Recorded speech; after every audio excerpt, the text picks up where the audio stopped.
to the flames, to the flames, to the flames. Feel it growing, can't be tamed, yeah. 'Cause you're my wildfire, you got me burning for your desire.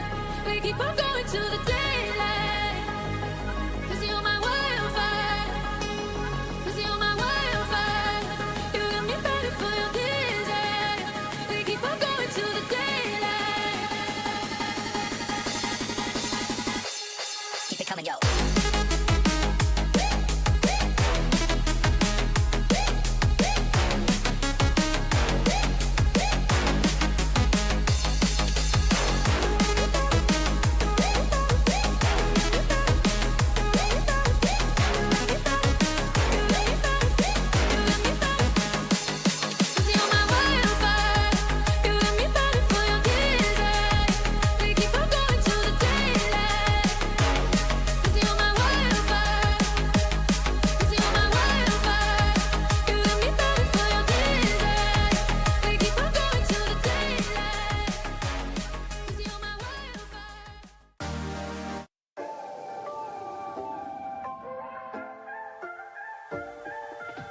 Strangers in my kitchen.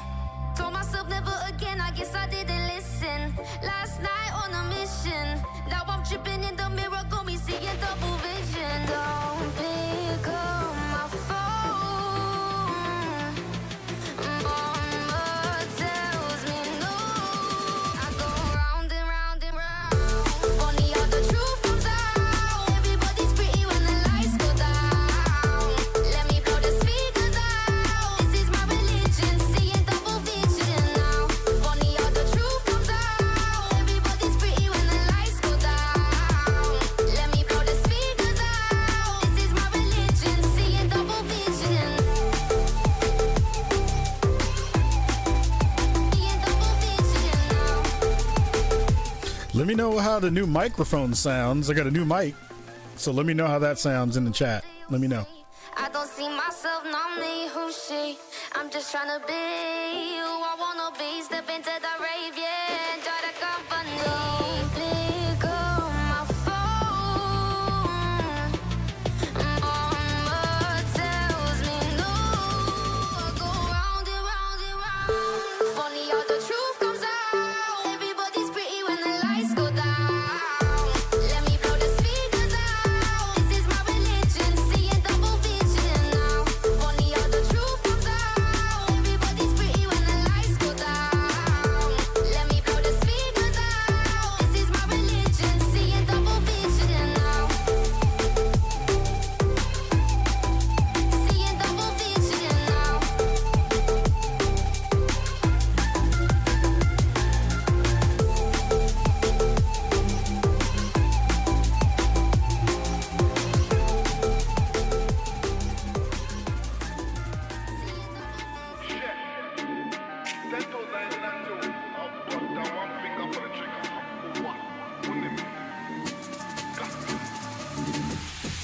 Uh-oh, who's on who? Said he let it ring, but it never goes through. My mind's fucked, my head's gone too. The smoke's with a man, but the joke's on you. Uh-oh, who's on what? Don't tell my brothers, go spin the whole block. When we bang, everything you got. Tell them little pussies that we take the whole lot. You ain't. Actually, you know what? Let me know now before the finish of the countdown goes. I have it with no music. Let me know if I need to boost it up a little bit on the mic side, because I can do that for sure. I can get the mic up a little bit. You might have a little crunchiness in it too, because I think like it's pulling in a couple of other sounds. But let me know. Let me know without the music playing if it sounds good, and I'll see if I can boost it. If not, if I can't boost it now, I'll boost it later.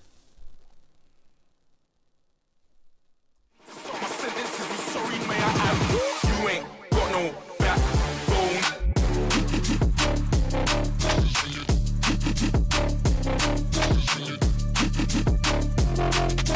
You ain't got no backbone.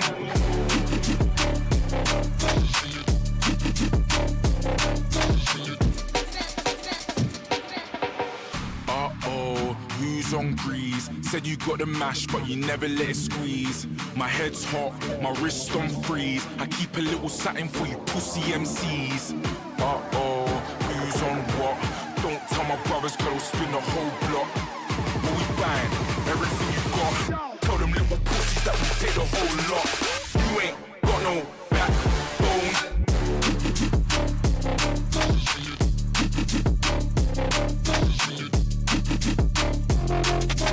You ain't got no backbone.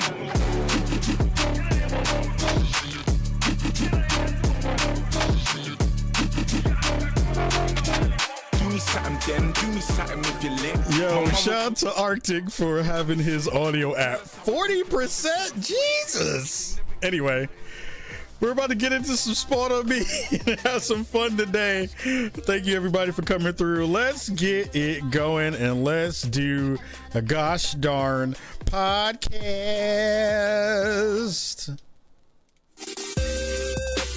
Spawn on Me is the premier podcast spotlighting people of color. Every week, we talk news, what we've been playing, and tell you who's invited to the cookout. Our show is all about talking about gaming through a prism of blackness, because we are the culture. Welcome to Chicago, y'all. Yo, welcome to the Spawn on Me podcast with Khalif Adams. I'm your host, Khalif Adams. Hope you're doing well. Hope you're having a fantastic, dope week and a fantastic weekend. I know it has been very, very busy in lots of different ways, especially for me and for so many other folks out in the world. It has just been madness getting everything together and getting everything out into the world. I have to say thank you to everyone at home who has given me so much goodwill and so much love in the space. It has been so dope to have all of you sending love and giving love and all that kind of stuff. For folks who might not have heard, I had some surgery over the week, earlier this week. I had my first colonoscopy, which is a whole weird and wild bugged out process of getting a camera put in your butt, because that's what it is. They're putting a camera in in your buttocks. That's where the camera goes and all this other kind of stuff. So it has been nuts. Oh, Brother Wimbush is in the channel too. We're talking about some Unreal stuff today, which we are going to get into in a minute. I want you to come on the show when we have an actual discussion about the beauty of Unreal. This is just the little bit of conversations around Halo moving to Unreal, which we're going to talk about in a minute. But I wanted to send a big amount of thanks to everybody in Chicago, everybody who's been sending love and well wishes. You know, surgery is always weird. You know, going under and being under anesthesia is always weird. But it was really great to be able to have so many dope folks, bet and send over some good wishes and all that kind of stuff. So thank you to everyone there. You know, we missed some stuff last week. There wasn't a ton of really interesting things to dig into, and kind of like roll into and really discuss. But towards the end of the week, there was some really great conversations that popped up alongside some really not great ones that did also kind of rear its head. But every show that we get a chance to do is always fantastic. Massive love to everybody at home, everybody who's watching right now on Twitch, on X, and on Twitch, YouTube, and X. Everybody, thank you so much for being here. Thank you so much for rocking with us. Thank you so much for all the subscriptions. Thank you so much for all the love. And please, if you are in the podcast space, you're listening to our show, please go check out the show. Please share it. Make sure this new microphone that I got is getting use out of this bad boy. You see the logo on the front is dope. It got the Spawn on Me logo on the bottom. Got the Spawn on Me colors. Looking real fly up in the studio. But please hit those subscribe buttons. Please hit those follow buttons. Please send us a 5-star review. I forgot how many we're up to, but we're at a couple of hundred of 5-star reviews. If you can add to that, please do so. Please remember to hit us up on chat. Please hit us up on TikTok. All of that goodness in there. So To kick off the show on this lovely Sunday, we're going to get directly into the news and the 411.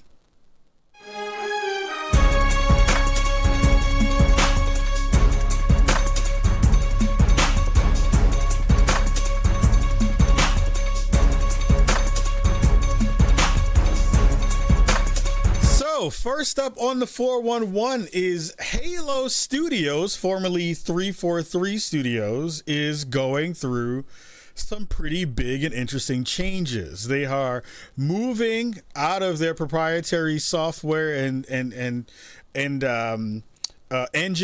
have decided that one of the big pillars, alongside thinking about larger implications for the Halo IP, has been moving most of their development over to Unreal Engine 5, which I think has been a really interesting move, and I think it will bring a ton of good things to the conversation. There were two big major discussions after this larger kind of reveal that that Halo is now going to be made in Unreal Engine.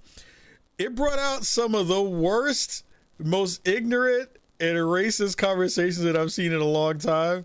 We're going to talk about that, and because if you're watching the video version of the show, you can see right now, various people in the studio being talked to, but it was really interesting to see who the woke mob went after this week when we get a chance to see some of those conversations. But I do want to talk a little bit about, again, what is happening over at now Halo Studios. Halo Studios, aka Halo 343, winner of the Sony Award for the Best Shooter award, has decided that they're going to move a lot of their tech over to Unreal Engine. And again, that is the engine that is powering Fortnite and so many games, especially a ton of them in the first party space. It is really cool to see them think about what technology can bring to a Halo IP and a Halo universe in a way that we had not seen before. And I think, in this mini documentary that we got a chance to see, we saw a couple of folks within there. Pierre Hintz, who's the studio head, COO Elizabeth Van Wyck, and studio art director Chris Matthews, alongside Melissa Boone and some other folks, chief of staff, and some other folks there. They talked a little bit about, some of the reorganization of some structures that have gone along with it, and, what's the kind of new vision for what Halo was going to wind up being.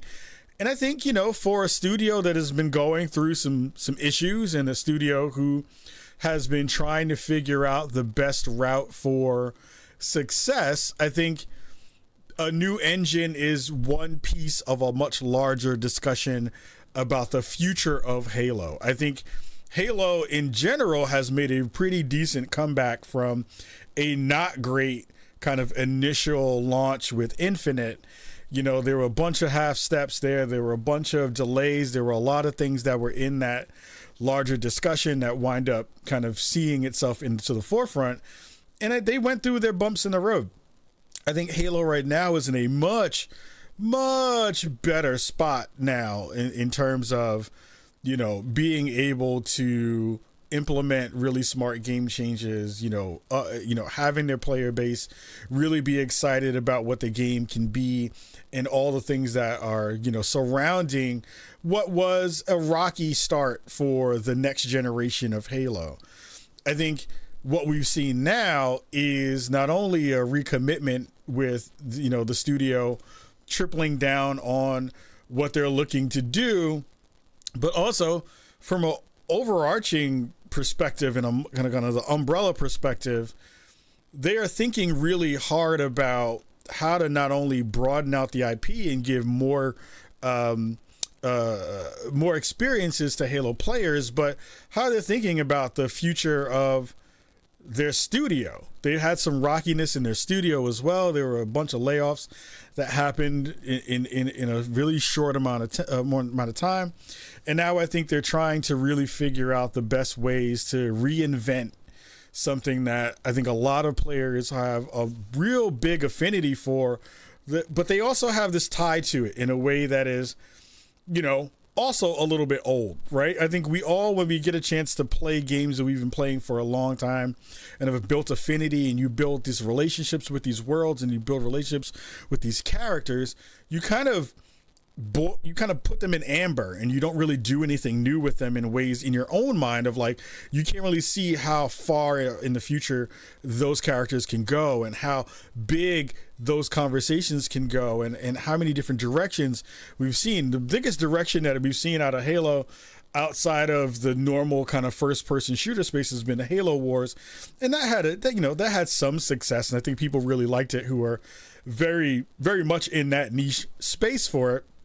I think a lot of those people really dug it, but I don't think it's the same thing, right? Like, I think it is very different now in the ways that, we think about that game, and the ways we think about, the storied IP and Master Chief and all those things, because it has changed, because it has changed in a very fundamental way.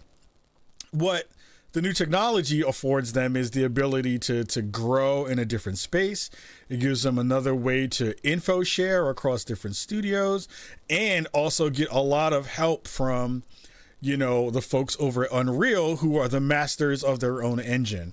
I think what people don't really understand about game development, and especially working in Unreal, is that, players hear, oh, you're working in Unreal 4, oh, you're working in Unreal 5, and they think it's just a thing you dump in a developer's lap, and every developer then fixes themselves to kind of like make things within that space that are based on just the base engine. And that's not the case. Like, we've seen, if you've talked to anybody who's worth their salt in terms of development, Unreal Engine is very malleable. And you've seen so many different games use it that are different across so many different genres, that it takes a lot of time to understand the engine, and to fine tune it to do exactly what you want to do. A thing that I've heard a lot of developers say is that, Unreal Engine is great in what it gives you from an asset delivery perspective, from a full pipeline perspective, but like making a first person shooter in Unreal isn't the easiest thing to do, depending upon where you are in, how you look at that game and how you're developing it and all those kinds of things. Again, depends on the studio, depends on how much, use you've had out of that engine and how familiar you are with it. So I think, it's a lot of different aspects to why you'd want to move to Unreal 5. And we have the fam Jonathan Winbush in the chat, who is a master of Unreal Engine. If you have not checked out his work online, please go check it out. We'll have a link to it in the show. And he says in the chat, moving to Unreal 5 was smart because of the current talent pool out there to hire from.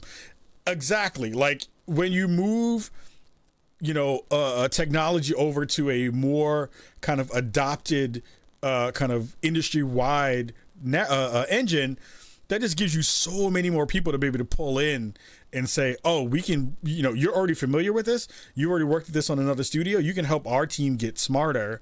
And also, you're going to be a perfect fit within the space easily, right? It makes it easier to kind of figure out all those ways, so you don't have to spend so much time teaching people how to use it, and just have those people internally help other people, learn how to make all of those things happen on their own. So that's the major part of the studio discussion. But if you've watched the video and you continue to watch the vid doc, you'd see that there are a couple of people who I mentioned earlier in that discussion. And it was fascinating to see who got the internet beat down for no reason. And it winds up being that the person who, if you really think about it, has the most specific job in terms of what you wind up having at a studio, and a fundamental, huge showcase of ignorance from the internet, was everyone seeing this video, seeing the chief of staff, who is Melissa Boone, a black woman who, she's rocking a purple haircut and with some shaved sides, and every video that went out on YouTube over the past week has instantly said, because they saw Homegirl in the video, oh God, Halo was woke. Halo is woke now because there's a black woman at the studio who is in this vid doc who happens to be a chief of staff at this studio, and the reason Halo hasn't been good is because the purple hair and the blue hairs have been ruining your games for years. It is one of the funniest, saddest, and dumbest things I've seen on the internet in a long time. We've seen it from all the usual grifters, all the usual folks who have no clue about how diversity and inclusion works, has no idea how jobs work.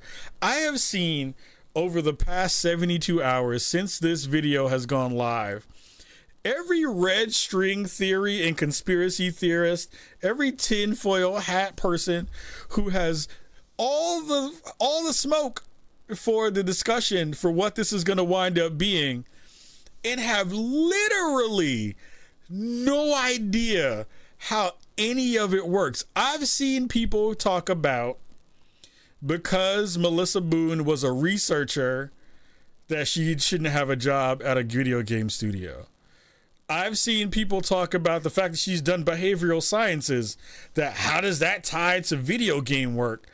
I've seen people say, as a chief of staff, she's the person who runs the studio and is making the game woke just by her existence.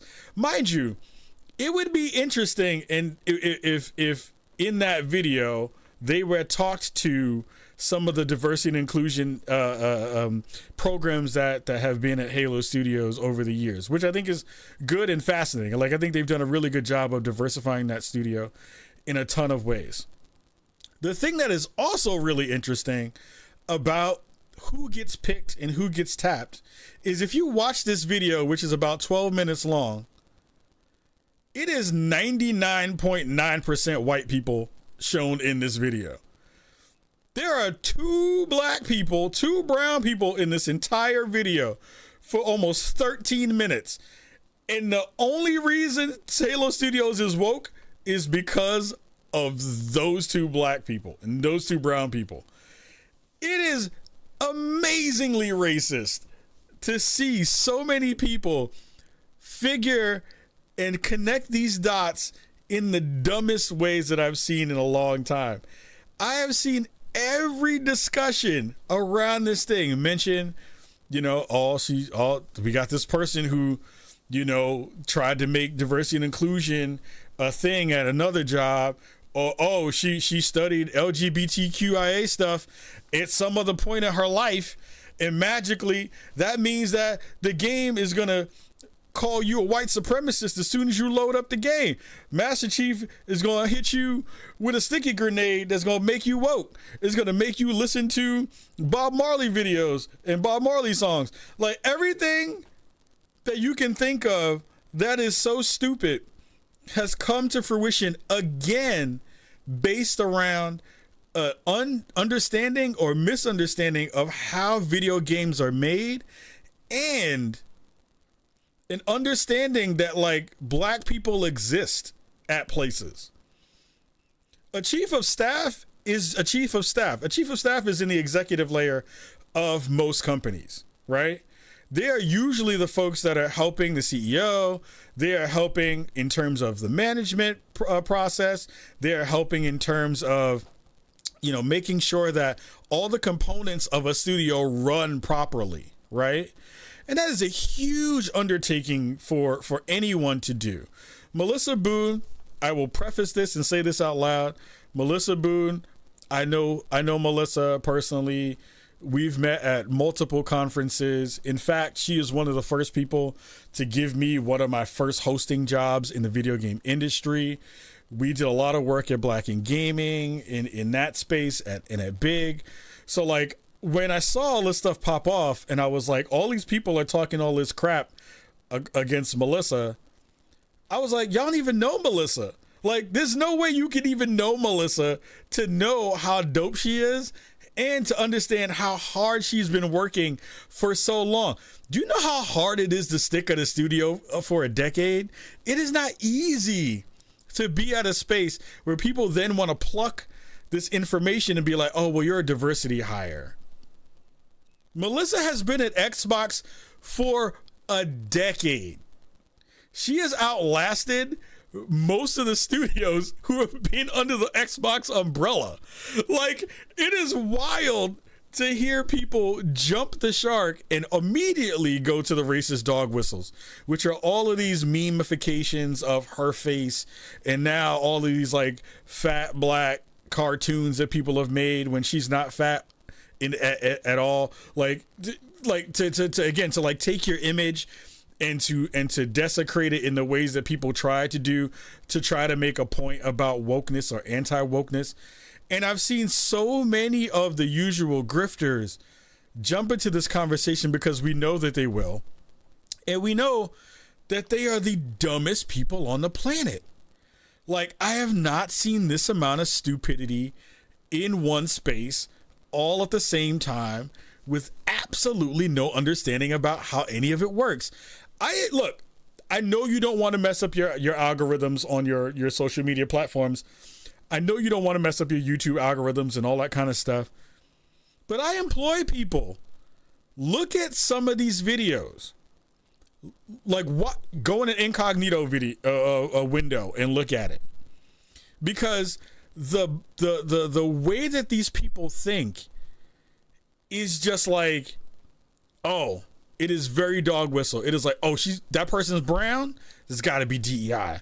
And they can't express what DEI is, and they can't define it, and they don't even know what it is, but they know it's bad. It's got to be ruining everything, right?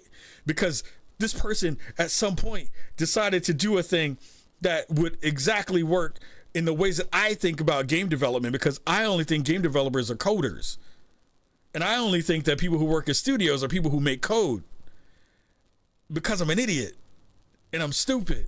And I don't read, and I can't read, and I have to try to figure out a way to get all of this like impotent rage out. So I have to make these videos. It's the Premiere Pro Posse are out again and trying to figure out how all of this works. And I just like, again, like I know, and Thirsty Panda in the chat's like, yo, that's a big ass car. I don't know, man. I feel you, but like, we have to, as an industry, and I'm going to talk about this in the next story. I'm going to skip over the Gamepass story to talk about how the CD Projekt Red CEO talked about some of the grifters. It is fascinating to see how much space we share and how much of an audience you can garner by being a full moron. Like, you can be a complete idiot.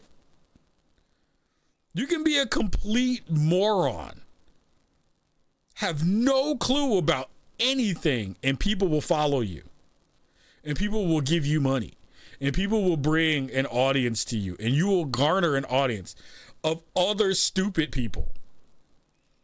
Like, we have to be real honest with the language we use.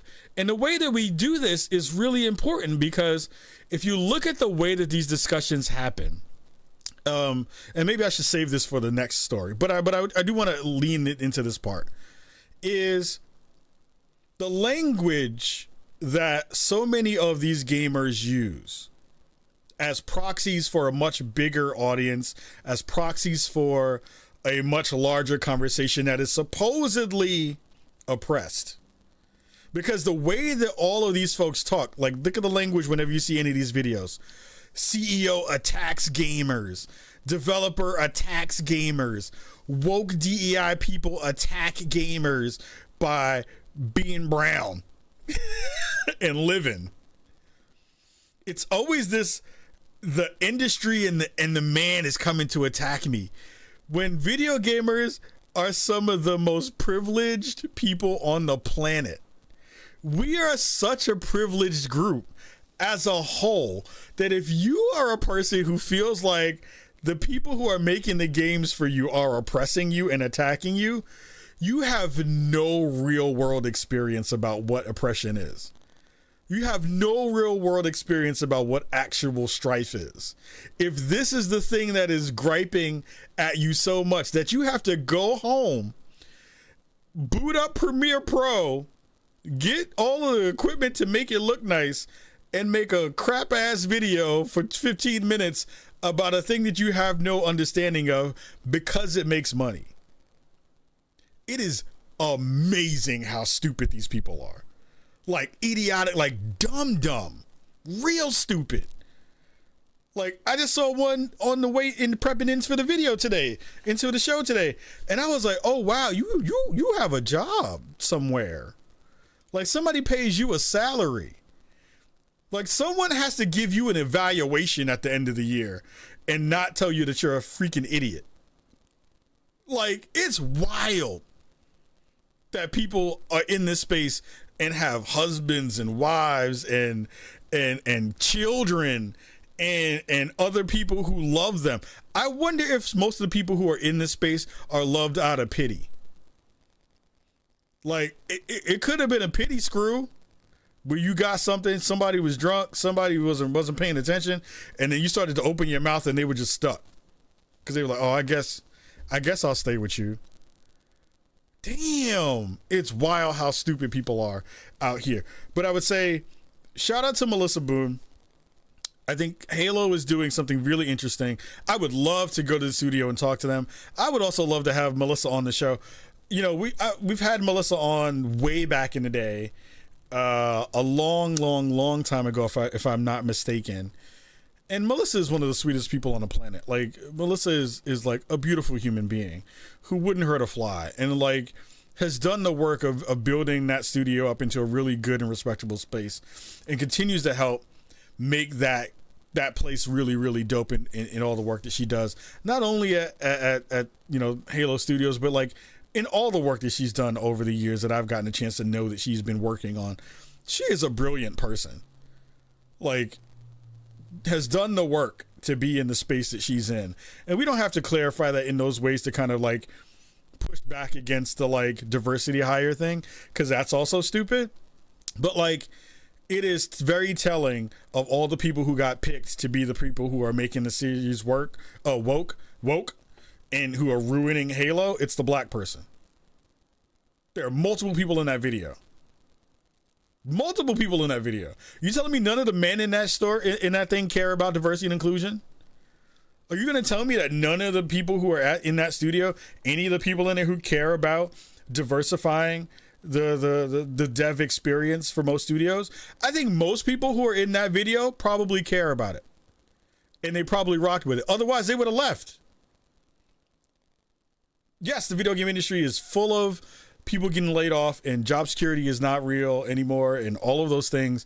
But I still understand that, like, for most people who, if that was such a grievance that they were feeling in their soul, that they would leave, or they would raise enough of a flag to be like, hey, I think our company is too woke. So we're going to talk more about that in the next story too. So I'm going to skip the Gamepass story and go directly into this one, because I think this one is wild. So we have, every time I look at his face, I'm like, wow. I'm like, what is happening here? Because it's just like, yeah. It's very like you can just see the snark in it when it was happening. So there was this moment where, again, in this larger conversation about anti-wokeness and about all of this stuff, YouTuber Indy Mion, is he French? I don't know what he is. I don't know what his background is. I don't know. Indy Mion put out this whole 15-minute diatribe about his Ubisoft insiders who are going to tell everyone about how Ubisoft is woke, and how CD Projekt Red and Funcom, who are making, Dune Awakening, are having the insidiousness of wokeness infuse itself and embed itself within the studio. And it's causing so much strife in all of these games and all of these studios and all of these places. Dude does this video. So I watch it. And I'm like, all right, I want to hear the dumb shit.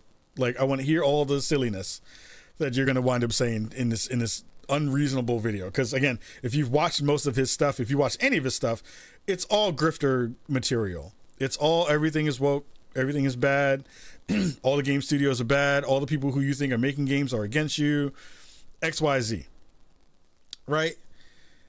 And he puts out this tweet, and he basically says CD Projekt Red is infused with wokeness and DEI and all this kind of stuff, and it's ruining the games that they've made, and all these other places are ruined.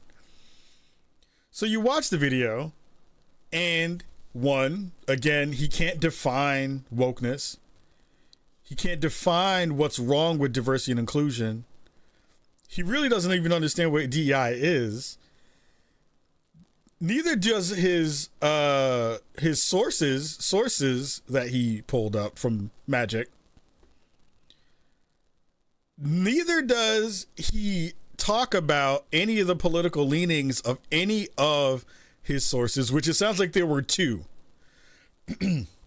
From the way that he talks about it in his video, there are two sources that he had that are indicting all of these companies about how wokeness is infusing and ruining all of these studios.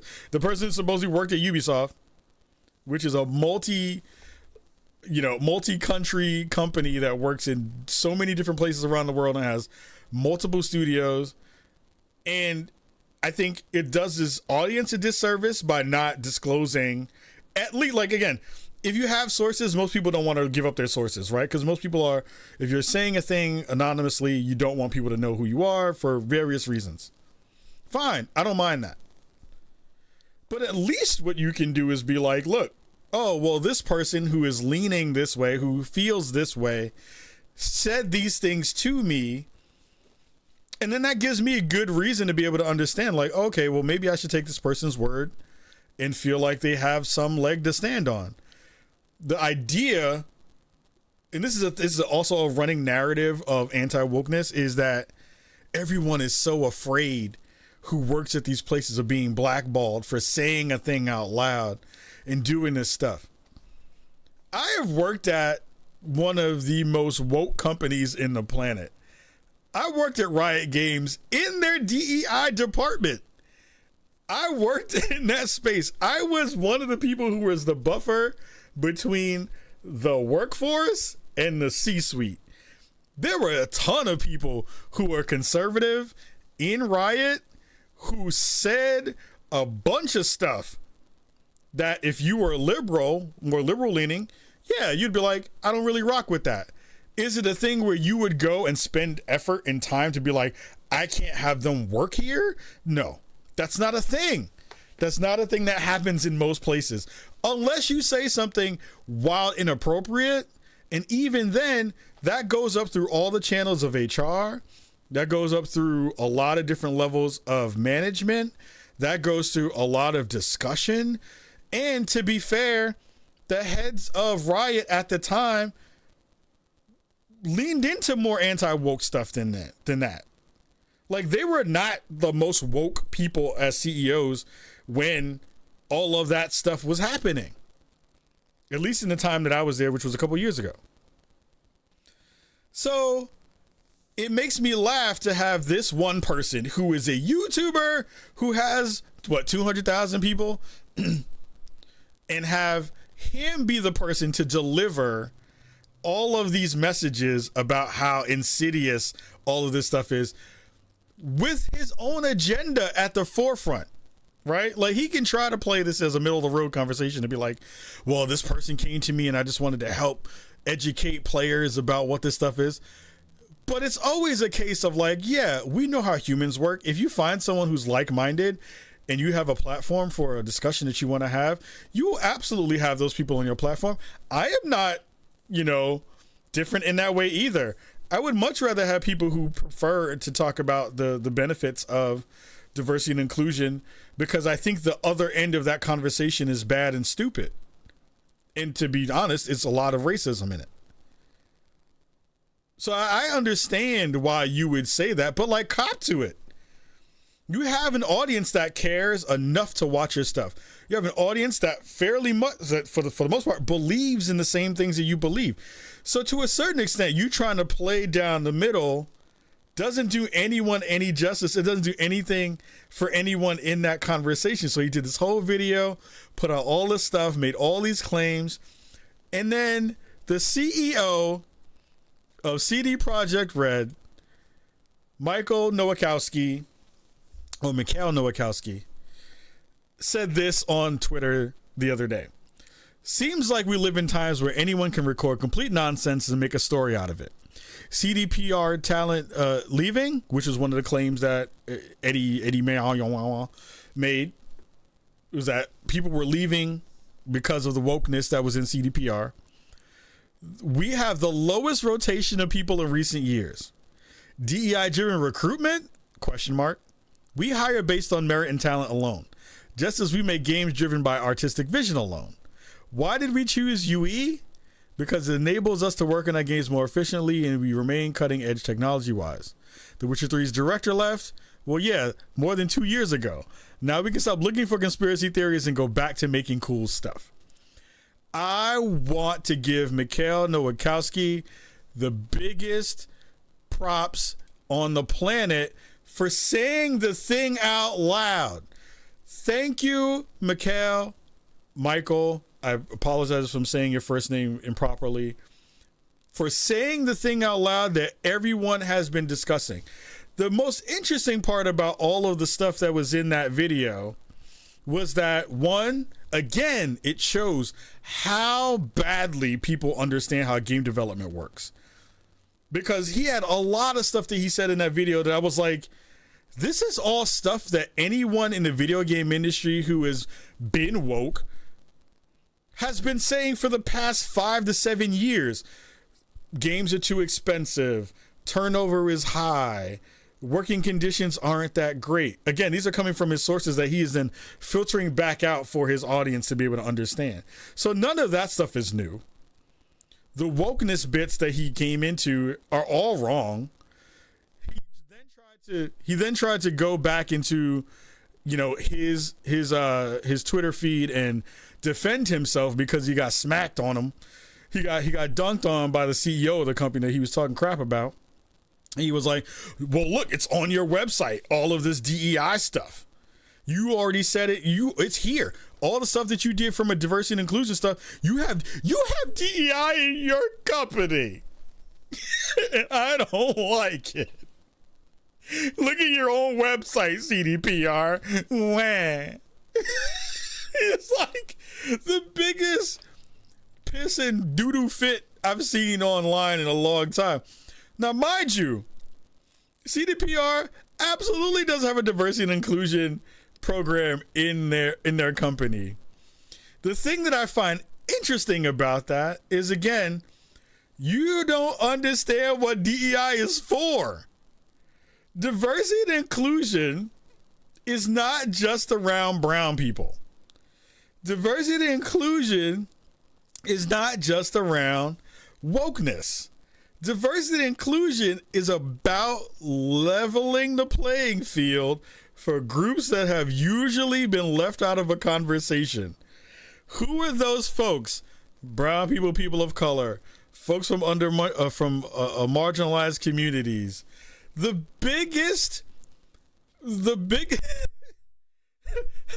people who benefit the most from diversity and inclusion and affirmative action are white women. This is known. This is a known thing that if you have spent any time reading anything outside of a bubblegum wrapper, you would understand.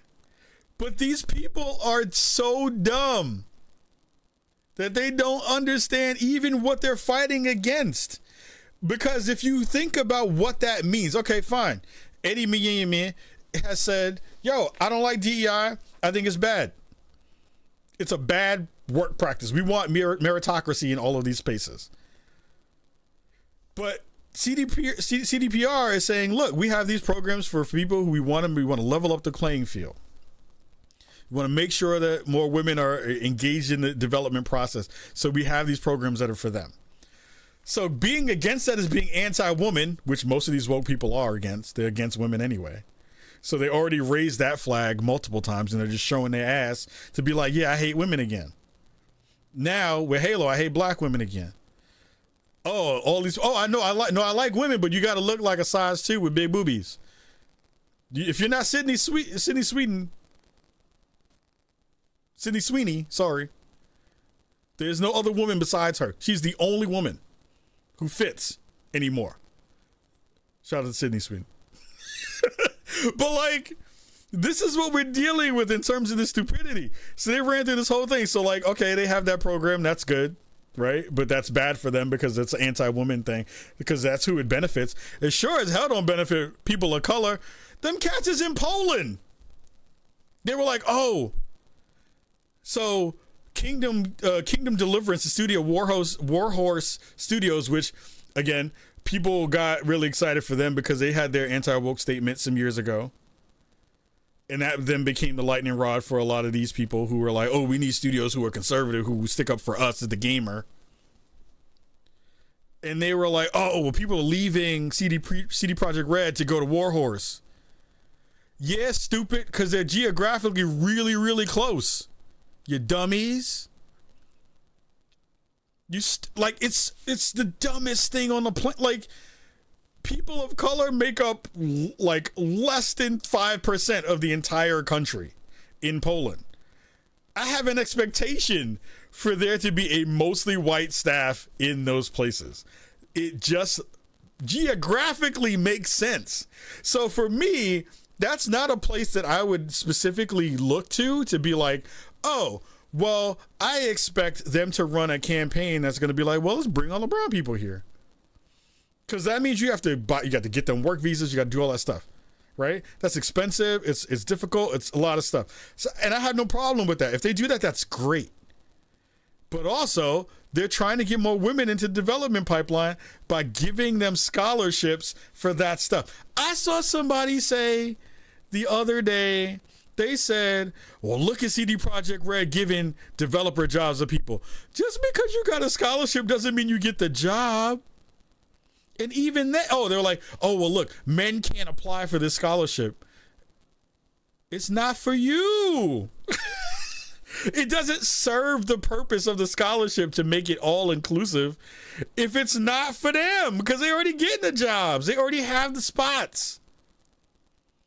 It is the most brain rot, idiotic, stupid stuff that these people, look at this man's face.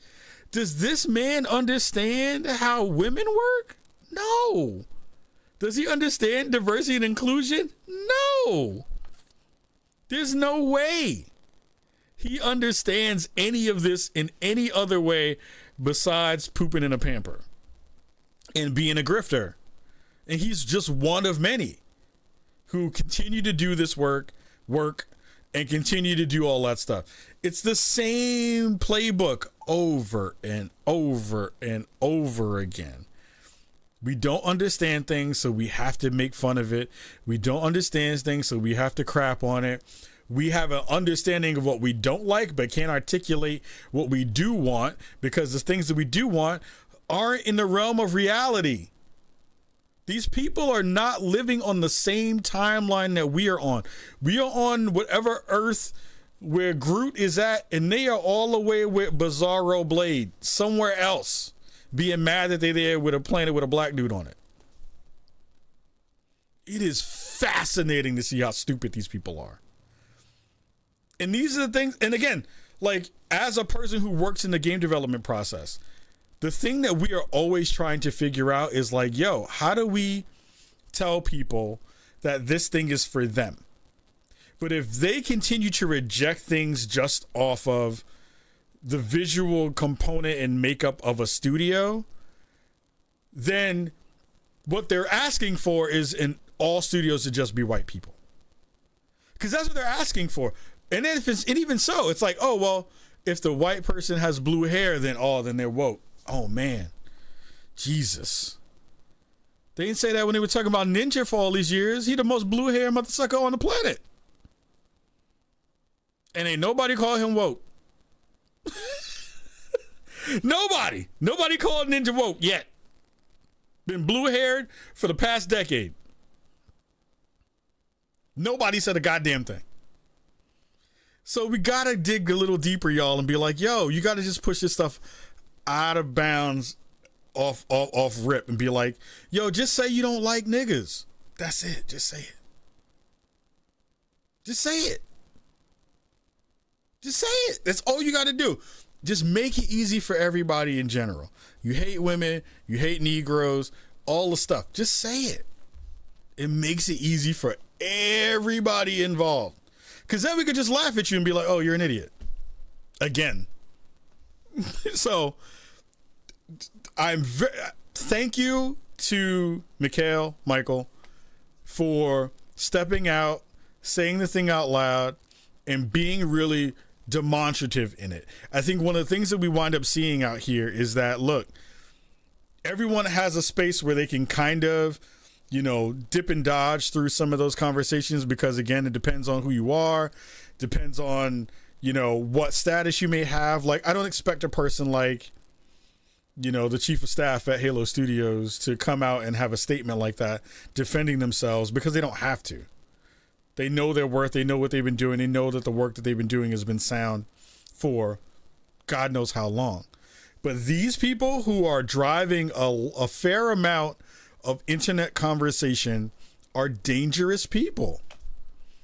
And we can't not say that out loud, because this is the thing of when you talk stuff like this and you have no basis in reality and people believe you, then what does that mean for truthful, honest discussions about things? How do things actually get better when everything is built on a house of lies? And these are the liars. These are the liars. These are the liars. So, with that said, we're going to go to our second story, which is Game Pass. Game Pass is getting some more goodies, which I think is really, really cool. I'm excited for this because this was a feature that was going to eventually come to Game Pass. And I think we've now seen with the announcement that the Xbox Store will be available on Android, we now get a chance to see a little bit more about what they're going in for. Excuse me. And insiders in November will be going into a Netflix-like kind of subscription service in Game Pass that'll let you stream games from your own personal existing Game Pass library, or stuff that isn't in your Game Pass library. So like, that's always been one of the things of like, Game Pass is great, but I have a bunch of games that are not in there and I want to play with them in the cloud, and I can't do that. But according to a new report from The Verge, says the expanded Get Xbox Game Cloud feature will go into live testing for members in the Insider program next month. It's not clear which games will be a part of the first wave, but presumably at some point in the future, a good portion of players' digital game libraries will be accessible over their cloud, mobile devices, laptops, and PC gaming handhelds, which feels like a really good precursor to Xbox's potential mobile platform and mobile, handheld that has been rumored for a long period of time. Of course, this was teased in 2020 as a part of Project xCloud, but it never really made it into the final version. And now we're at the end of 2022. An Xbox editorial head, Will Tuttle, said, even though that never materialized, wait, what did he say?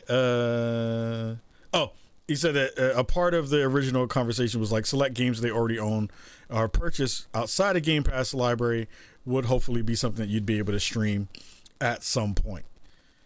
Again, I think this is going to be a very cool thing if and when it happens. I think it'll be something that will be really cool for folks who are on the go. I think this is going to be really dope for folks who are playing, in the video game industry, who are looking to review stuff on the go and play things in other ways that they weren't able to before, and other ways that they just couldn't and had access to. So very excited for what this is going to wind up being for those people, especially because I think this is going to be a really cool feature to see kind of come to fruition. So if you're here on Twitch and hanging out, we're going to play a quick ad for you all. For folks who are watching in other places, of course, make sure you're hanging out. We're going to play a quick ad right now on our side for the folks who are watching on Spotify, YouTube, and all those other places. So please hang out for a little bit. And we'll be right back with our last segment of what we've been playing. And then we're going to get up out of here for episode 528. So check out these quick ads and we'll be right back after this. Hey there, my name is Naomi and you might know me from internet things like hosting for IGN. I'd like to introduce you to my new show, This Week in Gaming. It's 20 minutes, short and sweet, and every week I go through all the important gaming news that you need to know, and then we have folks on like Khalif Adams, who shows up quite often, talk about all the important news. And you get to listen to it wherever you get your podcast, so it's easy to find. Just look for This Week in Gaming and make sure to give it a follow. And every week, Monday at 9 p.m. Pacific time, you get a brand new episode. I hope you'll join me.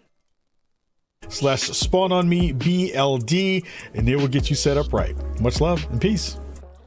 Shout out to that man doing those wonderful things.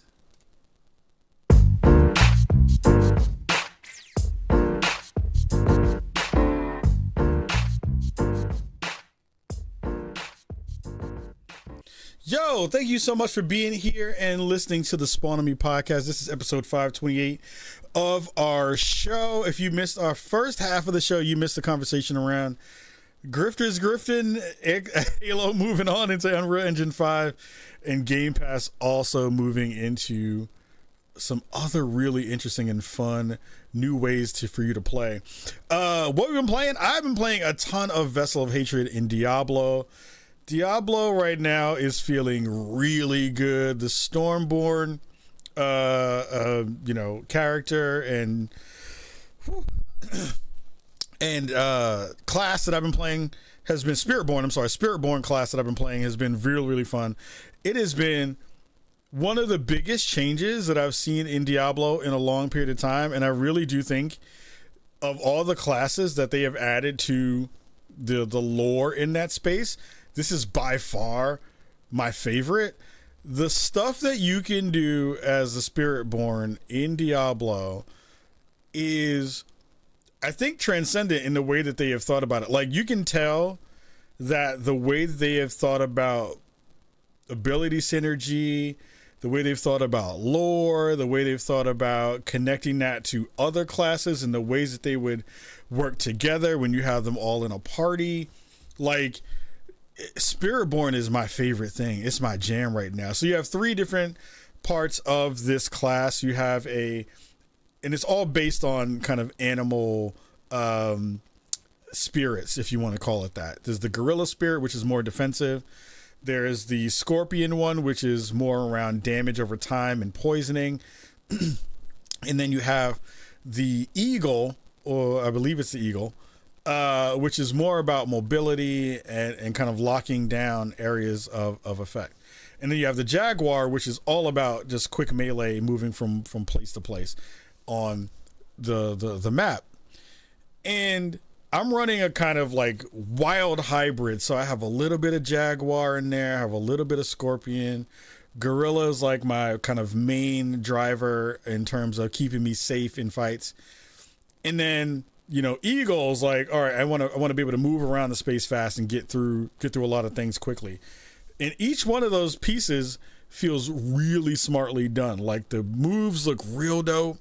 And I haven't even gotten into any of the actual like items that I've found so far, because I'm still looking to build out my character. I haven't hit level 50 yet. I'm not in my Paragon table yet, but I'm close. I'm in the high 40s. I'm in the mid 40s, I think. And every time I turn it on, I'm like, oh, I'm just going to run through all of this stuff. I'm just going to like run through all these things. And I know I'm going to have a fun time while I do it. The other thing that I think people don't really have paid attention to, or haven't really paid attention to, is you have backup now. So you have these people that you can hire that are NPCs that you can have come along with you for your journey, and they will fight alongside you. They will tank fights. You can set them up because they have their own ability trees to do very specific things. There's even a way that if you get the mercenaries on your team and you have them in your squad, that you can tell them to emerge or to appear after you do a certain move. So like, one of the guys that you meet in the story is one of the people who then becomes one of the mercenaries for you, who becomes one of your, people in your party. And I have a move where I then, is it a jaguar move? It's an eagle move. So the eagle move brings everyone, it sucks everyone into an area, and I have it so that when I hit that button, anytime I hit it, my partner will come out and do a AoE stun.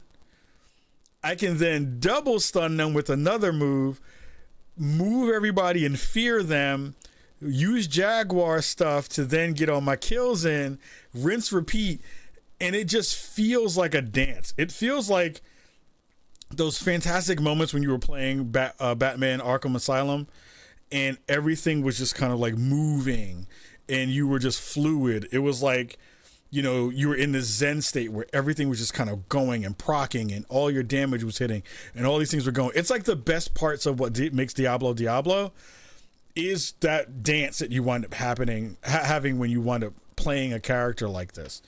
And Spiritborn is just dope, y'all. Like, I think if you haven't been picking up and playing Diablo in a minute and you've kind of let it down, you put it down for a bit, you're playing some other stuff, I think that now is a really good time to go back to Diablo. Like, I am looking for people to play with. I might play with Fran over at FM_3, 3 underscore, I should say FM3_ over on Twitch. He's fantastic. Fran Mirabella, go check out his streams and stuff.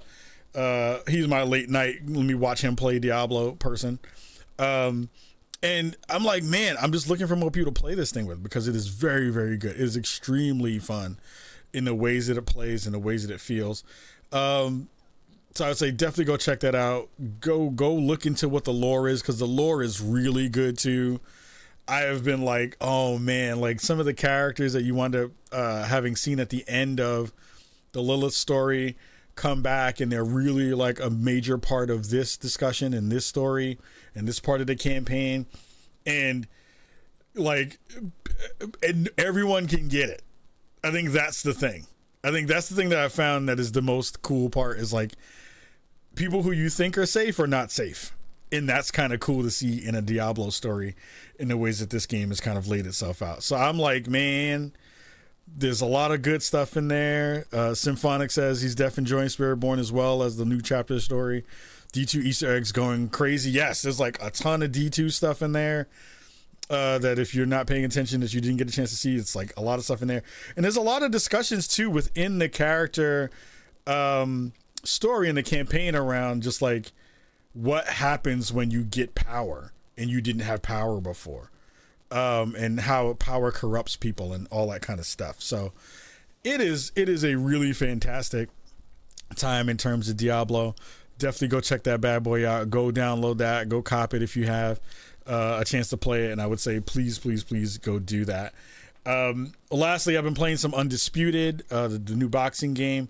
I'm still trying to figure out how much I'm digging it or not. I think it has a really good foundation of stuff, and I think it's playing really well because I need a boxing game in my life. But there's some jank in there that I think is going to potentially hold it back, even though this is their first kind of like foray into the boxing space. I do want to give them some props because I think that game is pretty decent still. And yeah, I just been playing a crap ton of Balatro on my phone. It is the best and worst thing to ever happen for me. It is taking up so much time in my life right now. Balatro, I love you and I hate you so much. It's so good. And also playing a bunch of NBA 2K right now because of all the changes that have come to my New York Knicks. So, shout out to Karl Anthony Towns now, who I actually am giving props to. Who thought? Who knew? But go Knicks and go Mets and F the Yankees. So we're going to get about it here for this episode. Spoiled on me. Much love to everybody who's watching at home. Shout out to everybody who has been here on X, who's been here watching on Twitch and on YouTube. This stuff will go up tomorrow morning. We also have a really dope review from Cameron Hawkins about Eve's X. So he just had a really fantastic discussion with some folks around that game. So that's also going to go live tomorrow. So go check that stuff out. Arctic says, go Cleveland Guardians. I guess so. I suppose. I mean, yeah, I guess. But anyway. Oh! Also, with the NBA season upon us, Playback TV, I'm going to start doing live streams of NBA games on our Playback channel.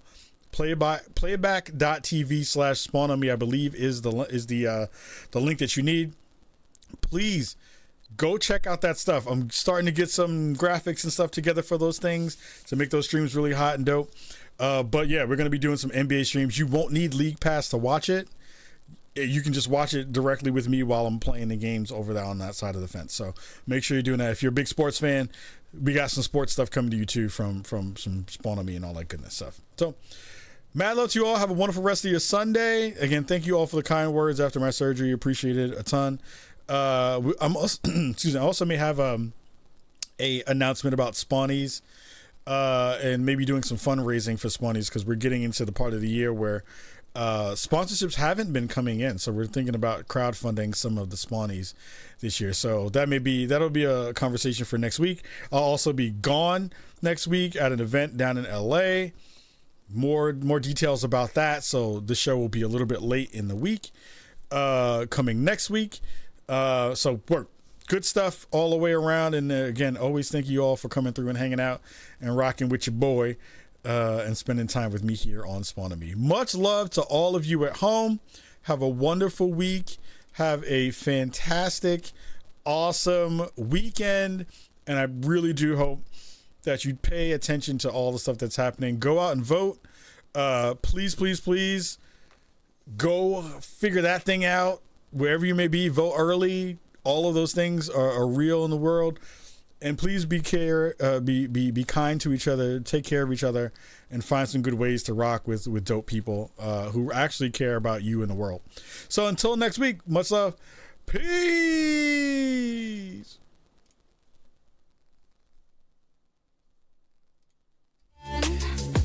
So let the people come.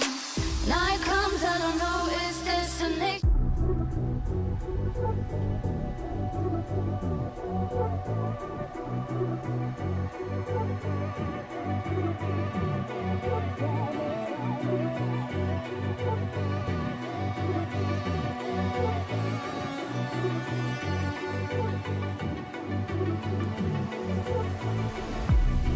Got me laughing in the morning, got me singing in the pouring rain, got me wrapped around your finger, perfect in a bond.